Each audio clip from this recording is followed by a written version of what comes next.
हाँ जी।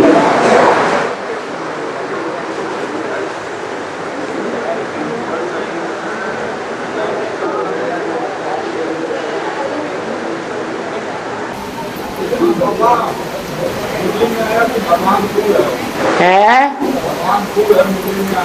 भगवान खड़ा रहने के लिए बोलिए बाबा, खड़ा रहने के लिए बोलिए, उसको खड़ा रहने के लिए बोलिए। हाँ, खड़े होके बोलो जरा, सामने आवाज आए। भगवान गुण है, गुण है, गुण है, पूर्ण है, पूर्णमिदम्। हाँ, संपूर्ण उसे कहेंगे जो कभी खूटता ही ना हो। क्या? संपूर्ण वो है जो कभी कम ना होता हो, क्षरित ना होता हो। क्या? अक्षर, आ माने नहीं, क्षर माना क्षरित, पतित ना होता हो, जिसकी शक्ति निम्नगामी ना होती हो। जैसे अमोघ वीर्य किसको गाया हुआ है? शंकर को गाया हुआ है। अमोघ वीर्य का मतलब ये है कि वो ऐसी स्टेज में लिंग रूप, बड़ा रूप है भगवान का, निराकार का, जो लगातार 24 घंटे मंदिर में रखा हुआ है। क्षरित होने वाली इंद्रिय में रखा हुआ है, फिर भी उसको संग का रंग नहीं लगता। वो कभी क्षरित होता ही नहीं। हाँ, नहीं समझ में आया? आया।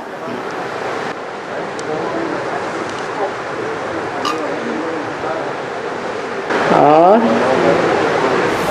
धीरे धीरे आदमी जब तक जिंदा रहता है तो पानी में डूबा रहता है। आदमी जब तक जिंदा रहता है पानी में डूबा रहता है, और जब मर जाता है तो ऊपर आकर के तैरने लगता है। अच्छा, जिंदा आदमी तैरता नहीं है? हैं? ये कैसी थ्योरी निकाली? जिंदा आदमी तैरता नहीं है? हैं? थ्योरी तो तुम्हारी गलत है,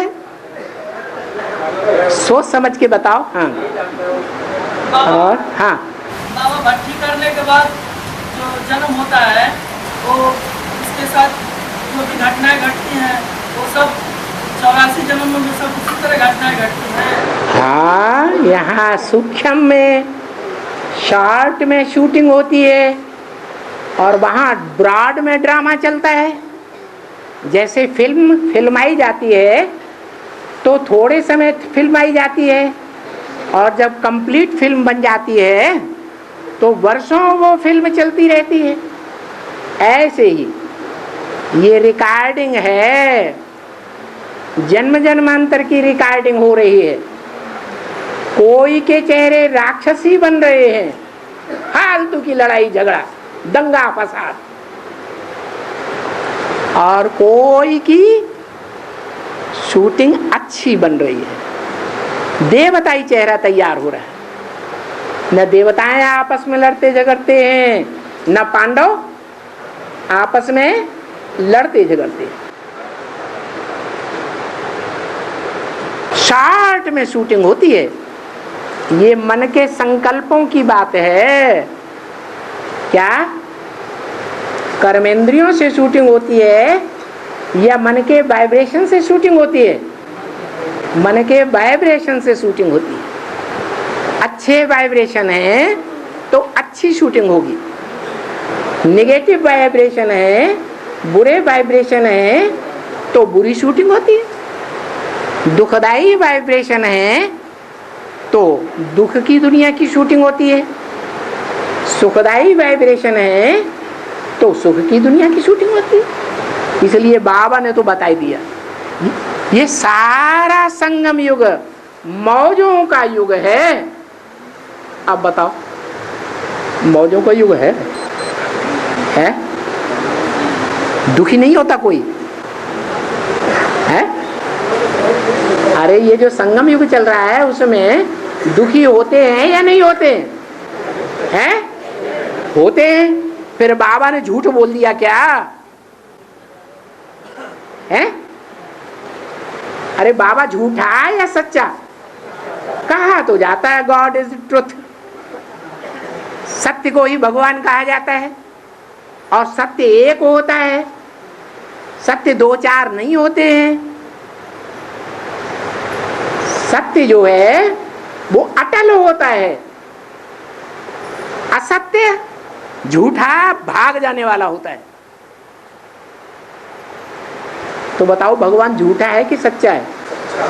सच्चा है तो साबित करो। भगवान ने तो बोला कि संगम युग मौजों का युग है। ये संगम युग है सन 36 से लेकर के और 100 वर्ष का ज्यादा से ज्यादा संगम युग है। और शुरुआत से ही शूटिंग हो रही है, रिहर्सल हो रही है, रिकॉर्डिंग हो रही है, बार बार रिकॉर्डिंग बिगाड़ी जा रही है, बार बार शूटिंग बिगाड़ी जा रही है, रिहर्सल रिफाइन की जा रही है। हो रही है कि नहीं है? हो रही है। तो इस रिहर्सल में कोई आत्मा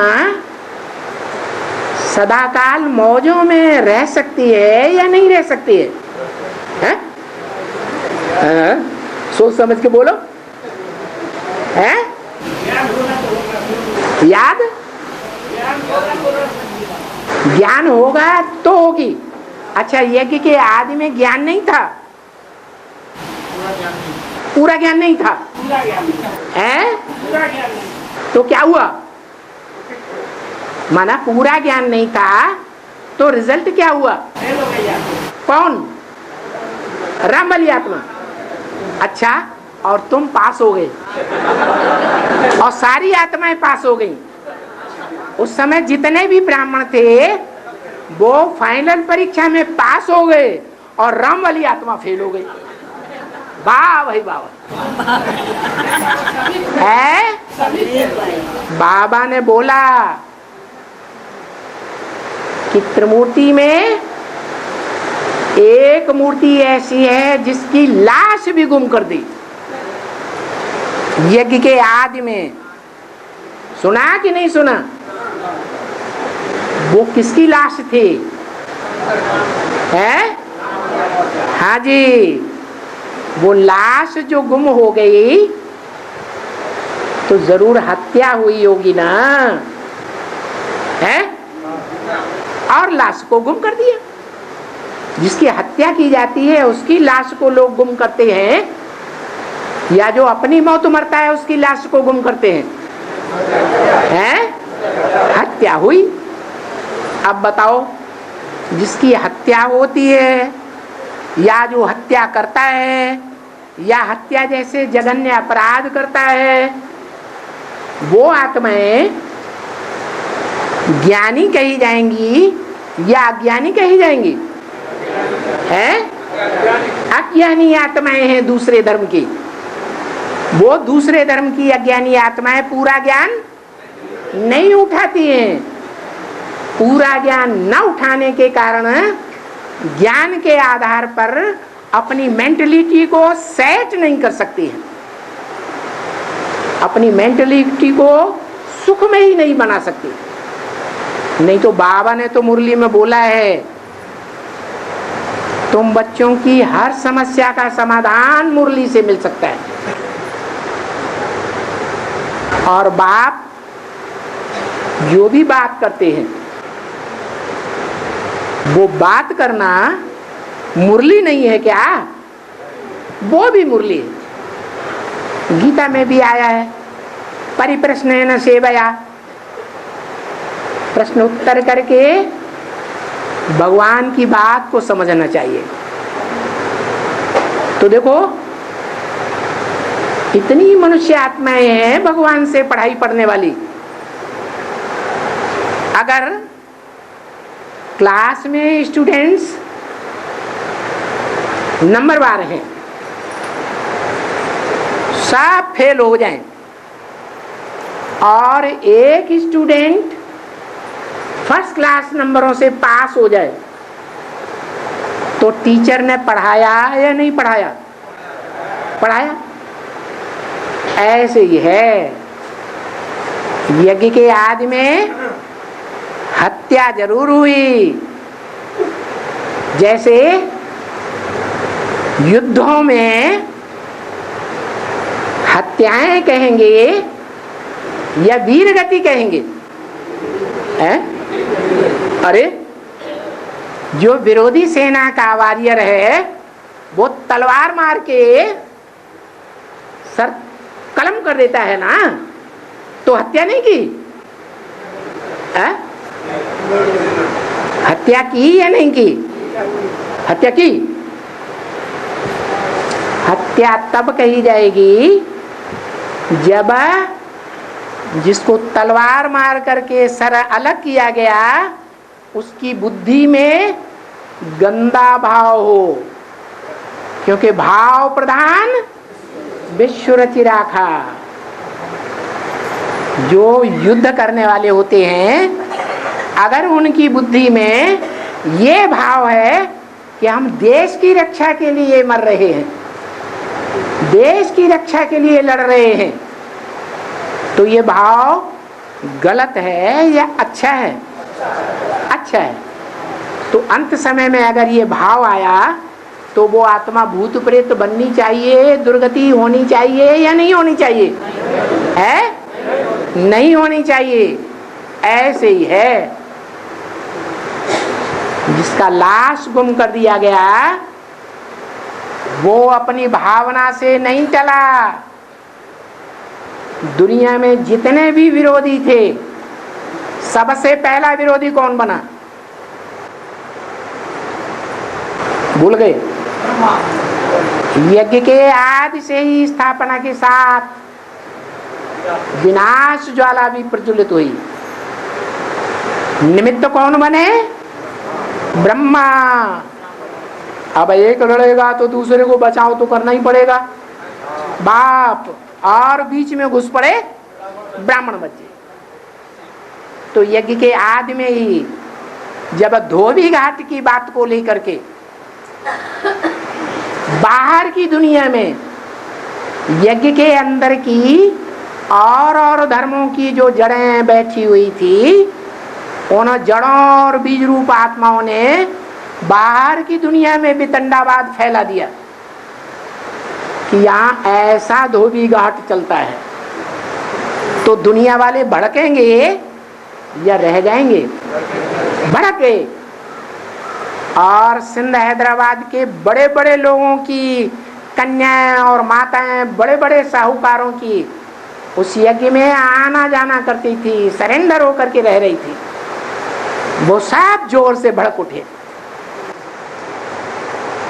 एंटी ओम मंडली तैयार हो गई और वो मंडली में सबसे पहला धोखेबाज कौन निकला?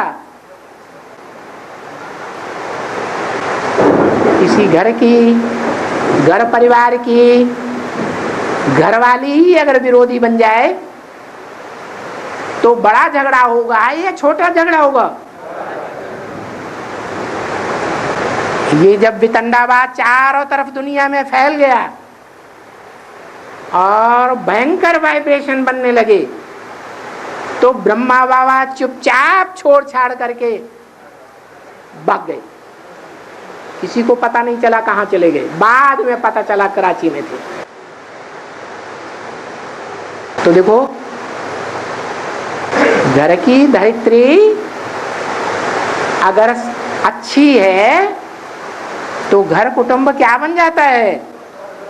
स्वर्ग बन जाता है। और घर की धरित्री अगर अच्छी ना हो, बेवफा हो, तो घर नरक बन जाता है। बेवफा किसे कहा जाता है? बेवफा वैश्याएं होती हैं जो संबंध जो जोड़ती हैं इंद्रियों से, परंतु उन संबंधों को बाहर की दुनिया में फेंकती रहती हैं, बताती रहती हैं, उसने हमारे साथ ऐसा किया, इसने हमारे साथ वैसा किया, न गुप्त रह सकती है और न गुप्त रहने दे सकती है। तो देखो वहीं से यज्ञ में विघटन शुरू हो गया। और बाबा तो मुरली में कहते हैं इस भारत को सबसे जास्ती बदनाम किसने किया है? इन वैश्याओं ने बदनाम किया। जो वैश्याएं विदेशियों के भारत में आने पर और धर्मों में कन्वर्ट हो गई, उनके पीछे पीछे उनके घर परिवार के बच्चे भी कन्वर्ट हो गए। तो सारी दुनिया में कन्वर्शन इन वैश्याओं के द्वारा होता है। जो बेवफा होती हैं, भगवान के साथ भी जो वफादारी नहीं निभा सकी, वो दुनिया में और धर्मों के साथ वफादारी निभाएंगी? बिल्कुल नहीं निभा सकती। दूसरे धर्मों में जाकर के वो डाइवोर्स की प्रथा उन वैश्याओं के द्वारा शुरू होती है। एक छोड़ा, दूसरा किया, दूसरा छोड़ा, तीसरा किया, पक्की पक्की वैश्याएं बन जाती और संसार को विनाश के गर्त में ले जाती हैं। तो देखो ये विचार से कैसा सत्यानाश हो जाता है।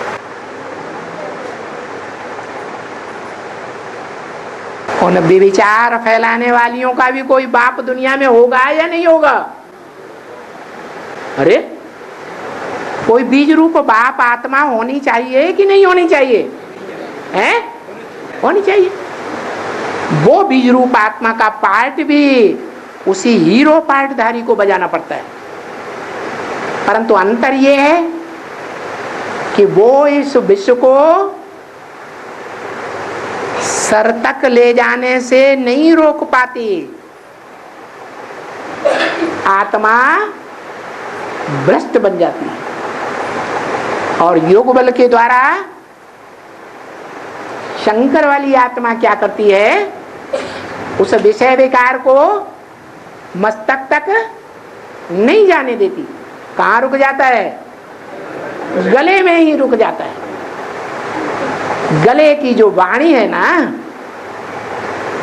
वो वाणी ऐसी वाणी निकलती है विषैली, जो और धर्म की आत्माओं को बहुत बुरी लगती है।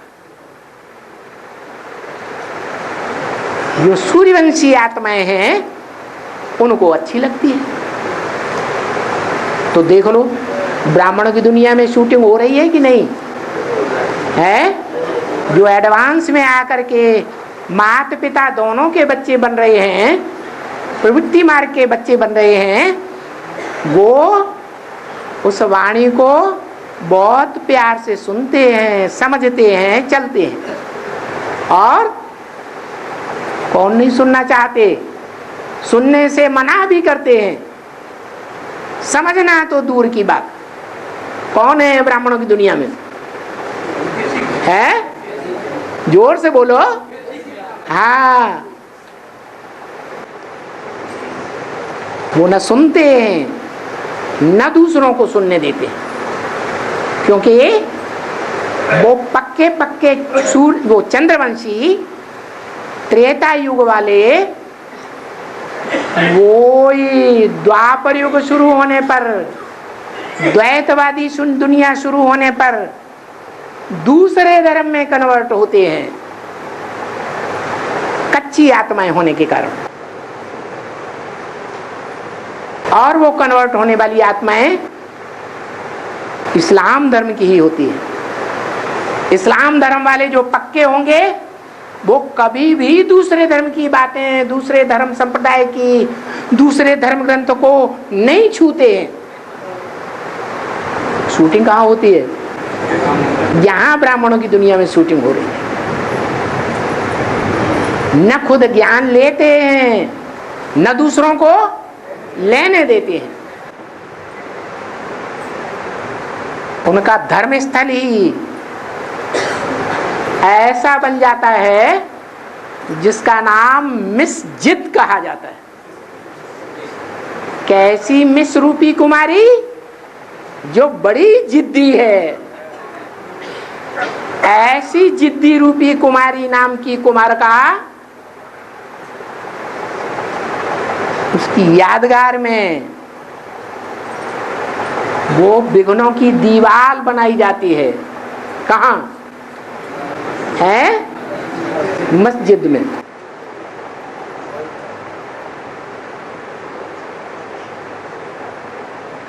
तो देखो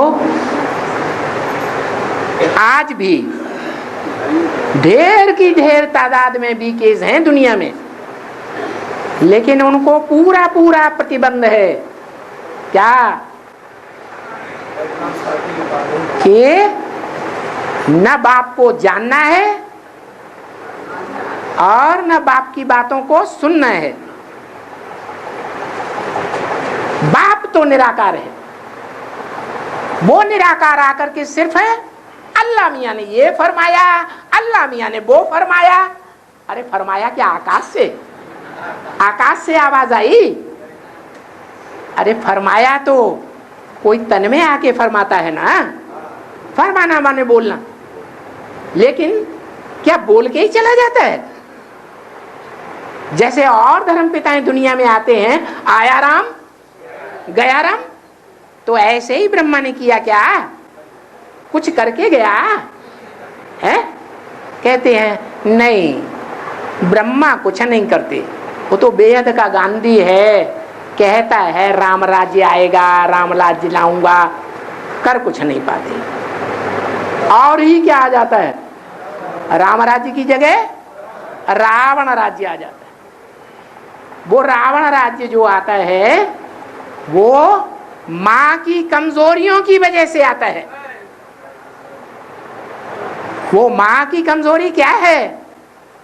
माँ की कमजोरी ये है कि जो बाप है अपनी जिंदगी भर की प्योरिटी से पहला पहला जो बच्चा पैदा होता है उस बच्चे को श्रेष्ठ मानकर उस बच्चे को जमीन जायदाद सौंपता है, दुकान सौंपता है, राजाई सौंपता है। हिस्ट्री में देख लो,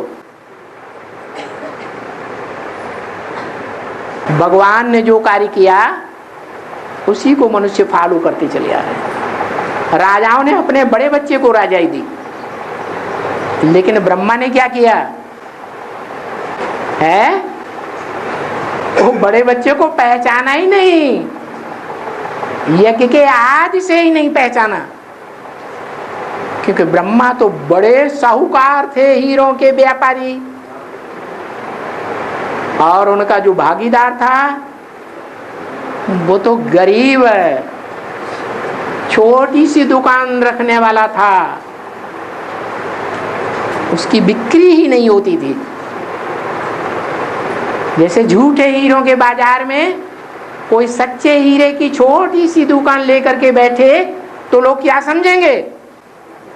है वो भी झूठे हीरे होंगे, इसके पास सच्चे हीरे कहां से आ जाएंगे? तो ब्रह्मा ने उसको अपने नौकर बना के रखा दुकान में। भले मैनेजर बनाया, मैनेजर भी नौकर होता है कि स्वामी होता है दुकान का? नौकर बना के रखा। इस देह अभिमान के कारण ब्रह्मा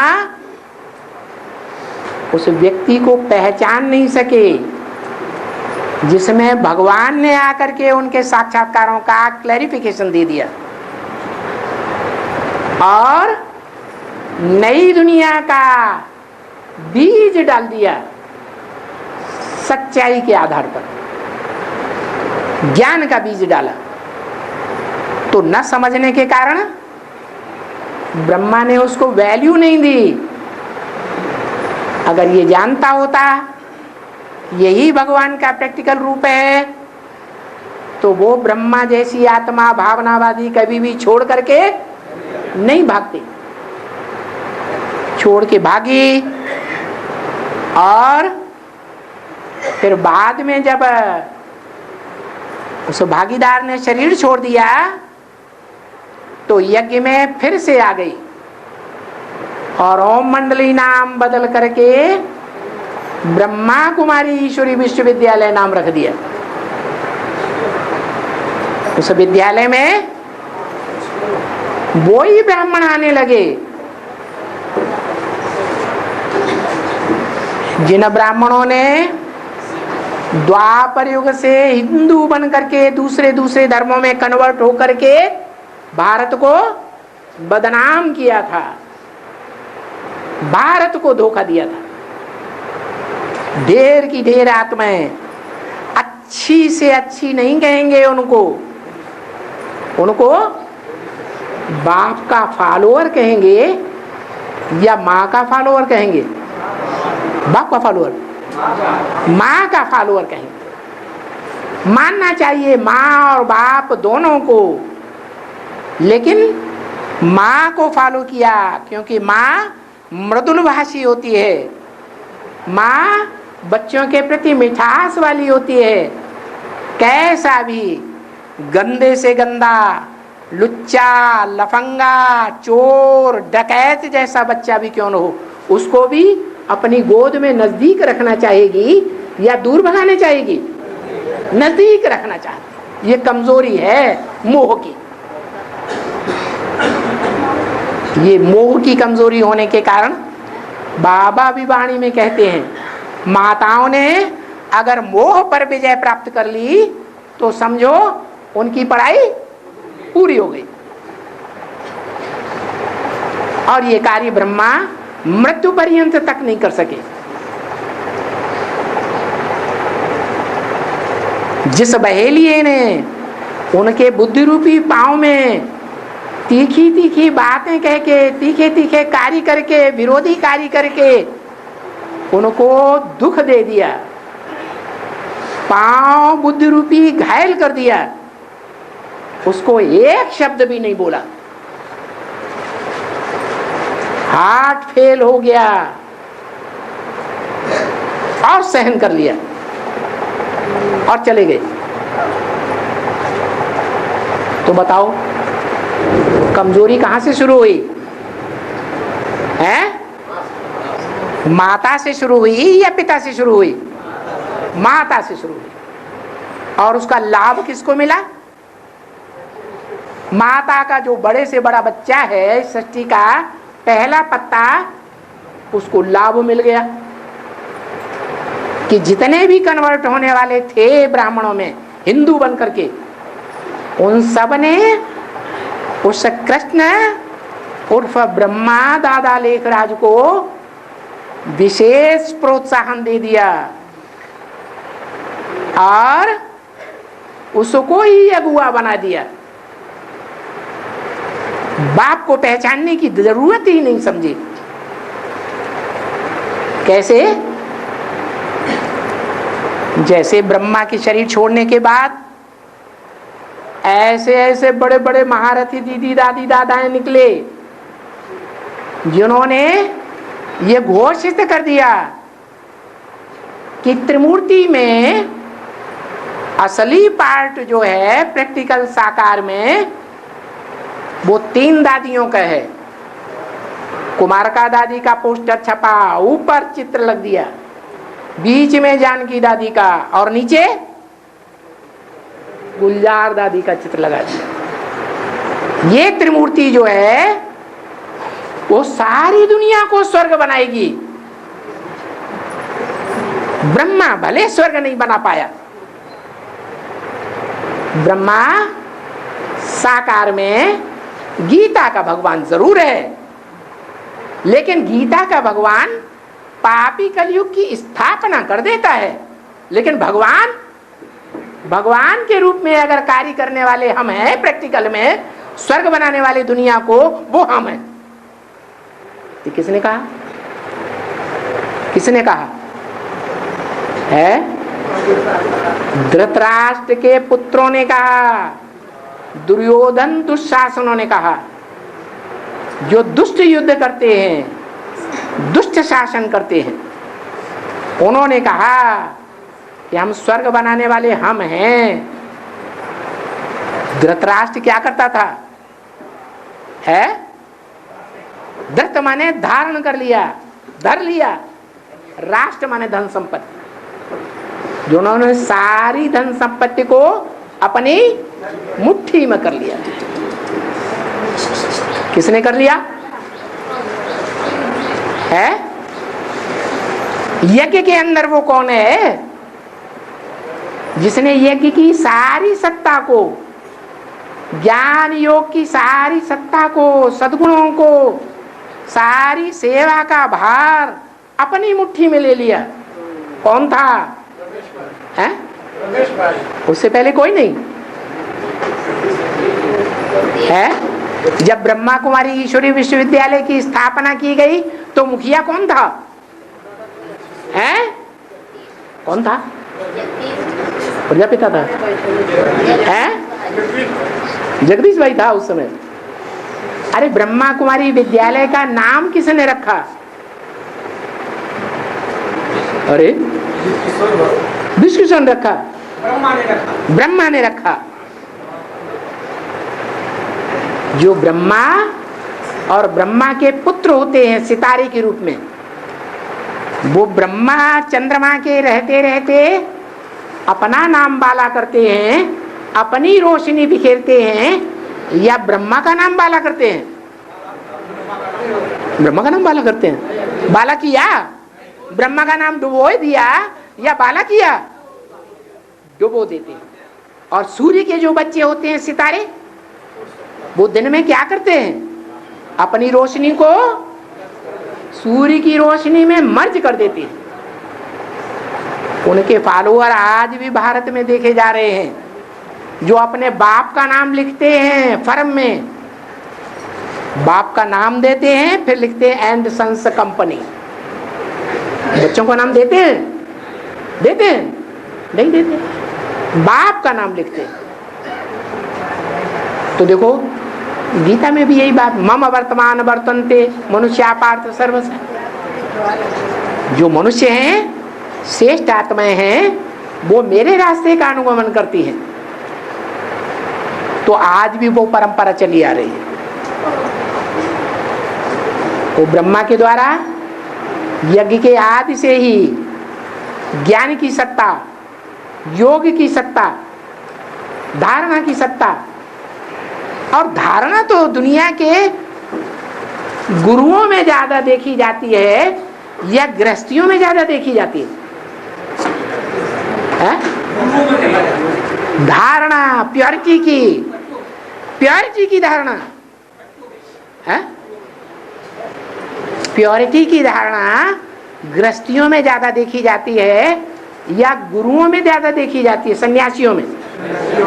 सन्यासियों में जो प्रवृत्ति मार्ग की पक्की चीज है पवित्रता, जिसके आधार पर सहन शक्ति आती है, वो अकेली सहन शक्ति के आधार पर कोई विश्व का मालिक नहीं बन सकता।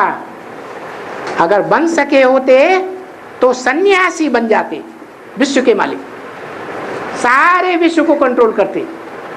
लेकिन वो द्रोणाचार्य, वो भीष्म पितामह विश्व के ऊपर कंट्रोल नहीं कर सके। ये तो मुख्य बात है यहाँ ज्ञान और योग की। जो ज्ञान और योग सिवाय परमपिता परमात्मा एक के और कोई आत्मा नहीं दे सकती।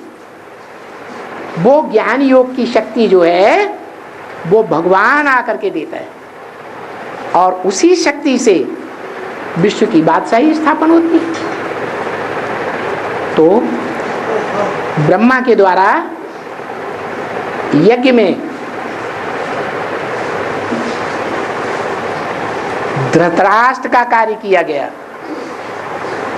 धृत माने धर लिया, राष्ट्र माने धन संपत्ति। जो बेहद ब्राह्मणों की दुनिया थी भारतवर्ष में, उसकी जो मूल धन संपत्ति है, स्थूल है या सूक्ष्म ज्ञान है? क्या है? क्या है? स्थूल धन के ज्ञान धन? ज्ञान धन। वो भी उनकी मुट्ठी में आ गया, समझे या न समझे, अपनी मुट्ठी में ले लिया। और योग की शिखामणि जो है वो भी ब्रह्मा के हाथ में आ गई, योग की पावर। जबकि बाबा ने मुरली में कहा दुनिया का कोई भी मनुष्य मात्र दाढ़ी मूंछ वाला योग नहीं सिखा सकता सिवाय एक परमपिता परमात्मा के। तो देखो ज्ञान योग की सारी पावर और सेवा की सारी पावर, जिसे यज्ञ सेवा कहा जाता है, वो यज्ञ सेवा की सारी पावर भी किसके मुट्ठी में आ गई? ब्रह्मा की मुट्ठी में आ गई। तो ब्राह्मणों की दुनिया का धृतराष्ट्र कौन हुआ? ब्रह्मा ही हुआ। और ब्रह्मा को महत्व देने वाले वो ब्रह्मा कुमार जो द्वापर युग से हिंदू बन करके दूसरे धर्मों में कन्वर्ट होते आए हैं, वो ही ब्रह्मा कुमार ब्रह्मा को महत्व देने लगे। सुख वंशावली ब्राह्मण ब्रह्मा की गोद को महत्व देने लगे, ब्रह्मा की देह को महत्व देने लगे, और उन्होंने ब्रह्मा को गीता का भगवान साबित कर दिया, जबकि ऐसी बात है ही नहीं। ब्रह्मा में भी शिव ही प्रवेश करके वाणी सुनाता है। लेकिन वाणी को सुनने वाले ब्राह्मण दो प्रकार के हो जाते हैं, एक मुख को महत्व देने वाले और दूसरे कुख को, गोद को, शरीर को महत्व देने वाले। तो देखो ये ब्राह्मणों की दुनिया में धृतराष्ट्र पैदा हो गए, और उन धृतराष्ट्र की दुनिया में दुर्योधन दुशासन भी पैदा हो गए, जिन्होंने पब्लिक से धन खींच खींच करके भ्रष्टाचारी कार्यों में धन लगा करके दुष्ट युद्ध करना शुरू कर दिया, या श्रेष्ठ युद्ध किया है? दुष्ट युद्ध कहा जाता है। दुशासन, दुष्ट शासन करना शुरू कर दिया। कन्याओं माताओं को अपने कंट्रोल में ले लिया, देह की शक्ति के आधार पर। सीढ़ी के चित्र में वो दिखाया हुआ है चिकन और चूड़ीदार पैजामा पहनने वाला, उसके चित्र ज्ञानामृत पत्रिकाओं में भी छपे हुए हैं। वो कन्या चिल्ला रही है, हाय शिव बाबा बचाओ। कौन आक्रमण कर रहा है? महाभारत को याद करो, है ये देवान किसने दिखाया है? दुशासन ने। दुष्ट युद्ध करता है, प्यार का युद्ध नहीं है। जो माया का प्यार का युद्ध भगवान ने कराया और उस पर ईश्वरीय स्मृति के आधार पर जीतना सिखाया, वो युद्ध उसे नहीं कहेंगे। तो ये दुर्योधन दुशासनों की सत्ता चल रही है। इन दुर्योधन दुशासनों को जब तक नहीं जीता है तब तक ब्राह्मणों की दुनिया में भी कौरवों यादवों का राज्य ही रहेगा। यादव बड़े शराबी होते थे, शराबी होंगे तो शराब पीने वालों को महत्व देंगे या नहीं देंगे? हैं? शराबियों को महत्व देंगे, शराबियों के द्वारा गंदे गंदे काम करवाएंगे, देह भान के बाहुबल चलाने के काम करवाएंगे। ऐसे नहीं है कि उन बेसिक ब्राह्मणों में ही ये दुर्योधन दुशासन है। धृतराष्ट्र, भीष्म पितामह, द्रोणाचार्य और कृपाचार्य हैं। उन आत्माओं की बीज रूप आत्माएं 108 आत्माएं रुद्रमाला की खास, और उनकी सारी प्रजा वो सब अलग अलग धर्मों से आई हुई है। अनेक धर्मों के बीज हैं ब्राह्मणों की दुनिया में। इसलिए कभी भी ऐसा मेंटलिटी नहीं बनाना कि अरे भगवान का कार्य चल रहा है एडवांस पार्टी में, फिर भी देखो ये लोग कैसा पार्ट बजा रहे हैं, बाहुबल का आधार ले रहे हैं, शराबियों कबाबियों का आधार ले रहे हैं, गुंडों का आधार ले रहे हैं। ऐसी भावना नहीं होनी चाहिए।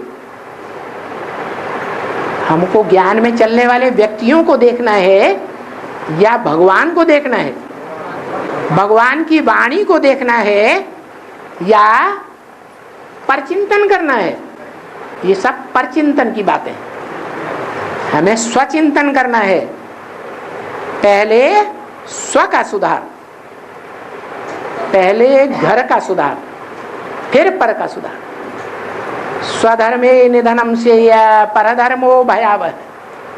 स्व माने आत्मा, आत्मा की धारणा में रहना श्रेष्ठ है, और बाकी जितने भी धर्म हैं, धारणाएं हैं, वो सब दास दासी बनाने वाली है। उन किसी का चिंतन नहीं करना है। अरे इतना पुराना ब्रह्मा कुमार कुमारी, अरे ये कैसे खराब खराब काम कर रहे हैं, नहीं। कोई भला कैसा भी है, खराब से खराब है, अच्छे से अच्छा भी है, खराब भी है, तो भी जो भी पार्ट बजा रहा है वो अपने द्वारा बजा रहा है या हमारी कर्मेंद्रियों के द्वारा बजा रहा है।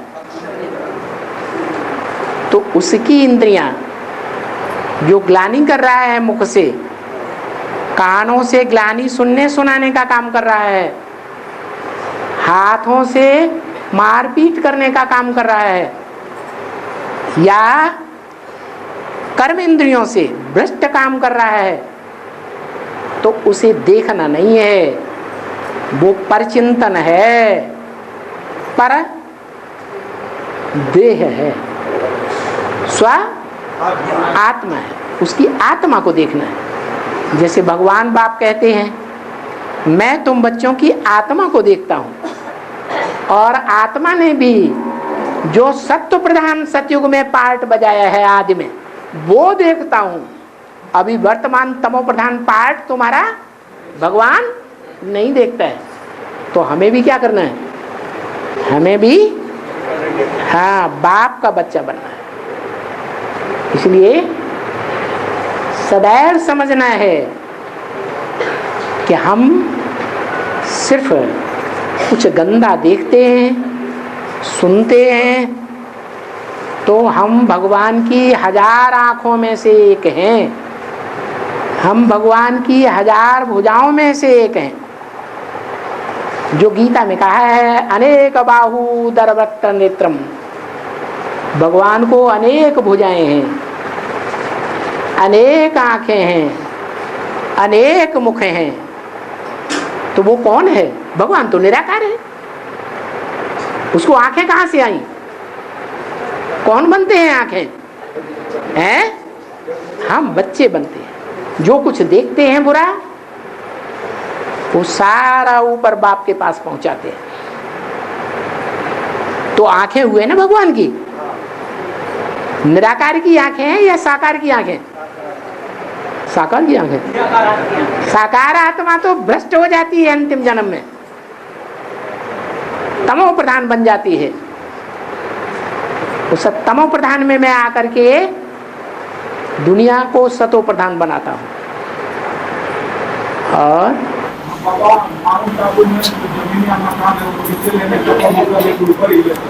जोर से बोलो।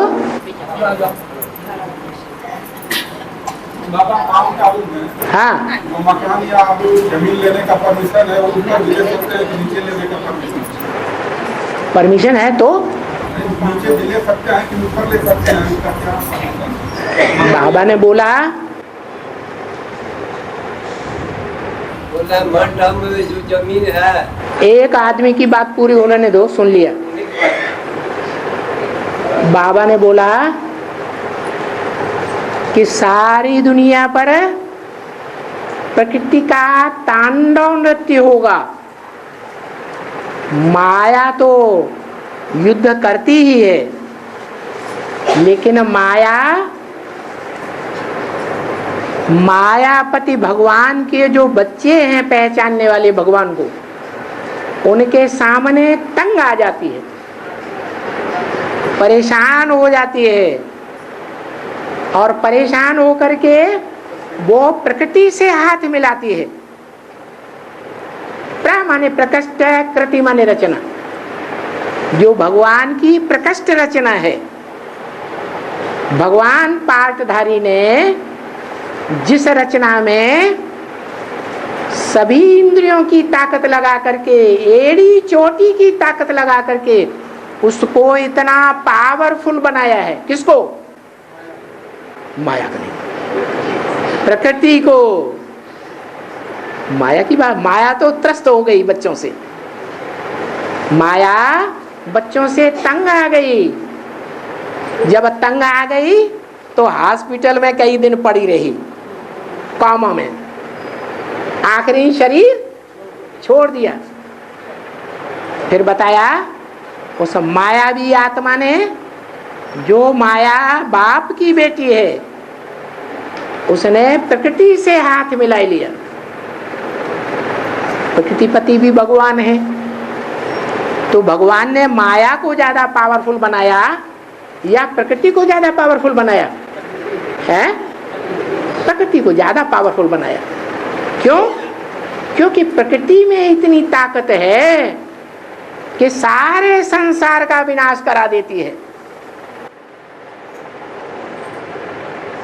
प्रकृति, प्रकृष्ट कृति चैतन्य होगी या जड़ होगी? चैतन्य माना जो जड़ प्रकृति है वो तो जड़मयी तत्वों के आधार पर उनका संघात प्रकृति कही जाती है, जिसका मुखिया है पृथ्वी। पृथ्वी, जलवायु, अग्नि, आकाश, ये जड़ प्रकृति के 5 तत्व हैं। लेकिन जो चैतन्य प्रकृति है, वो चैतन्य प्रकृति जगदम्बा है, सारे जगत की अम्बा। उस जगदम्बा रूपी प्रकृति को दूसरे धर्म वालों ने अच्छी तरह से पोल्यूट किया है।